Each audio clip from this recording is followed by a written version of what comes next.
Sir ऐसा क्या करे कि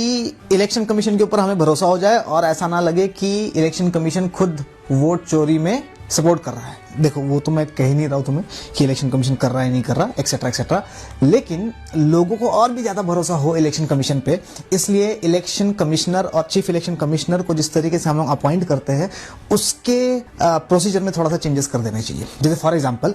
आज के टाइम पीरियड में 2023 में एक लॉ आया था और उस लॉ का नाम था chief election commissioner and other election commissioners appointment act 2023, और उसके तहत कुछ इस तरीके का प्रोसीजर होता है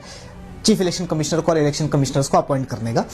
होता क्या है, सबसे पहले एक सर्च कमेटी बिठाई जाती है। इस सर्च कमेटी में लॉ मिनिस्टर होते हैं हमारे और 2 और मेंबर्स होते हैं जो कि आईएएस ऑफिसर्स या सेक्रेटरी रैंक के ऑफिशियल्स होते हैं, वो होते हैं। ठीक है, ये लोग ऐसे लोगों को ढूंढते हैं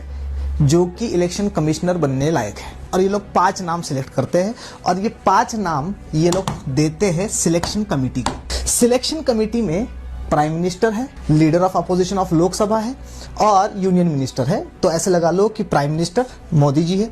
फिर उसके बाद राहुल जी है और उसके बाद मान लो राजनाथ सिंह जी है, और फिर ये तीनों मिलकर प्रेसिडेंट को बताते हैं कि किसको अपॉइंट करना है as the election commissioner and chief election commissioner. Election commission को और भी ज्यादा अकाउंटेबल बनाने के लिए हम लोगों को इस प्रोसीजर में थोड़ा सा चेंजेस चाहिए। जैसे कि सर्च कमेटी में आप यहां पर भी अपोजिशन का कोई मेंबर डालिए, इससे अपोजिशन वाले थोड़े से रहेंगे कि नहीं भाई हमने पूरा के पूरा प्रोसीजर देखा है और इन लोगों पे हमें भरोसा है जो कि जिनके नाम दिए जा रहे हैं आगे। फिर सिलेक्शन कमेटी में यहाँ पर 2 जने गवर्नमेंट के हैं और 1 ही अपोजिशन का है, तो अगर यहाँ पर एक और बंदा ऐड किया जाए जो कि अपोजिशन का हो,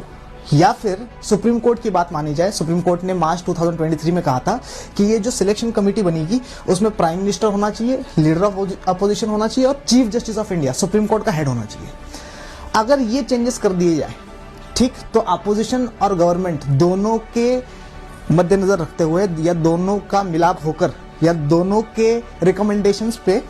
प्रेसिडेंट जो है वो अपॉइंट कर देगा द न्यू इलेक्शन कमिश्नर या चीफ इलेक्शन कमिश्नर्स। ठीक है, तो इससे इलेक्शन कमीशन की अकाउंटेबिलिटी बढ़ेगी और लोगों को ये भी नहीं लगेगा कि वोट चोरी हो रही है।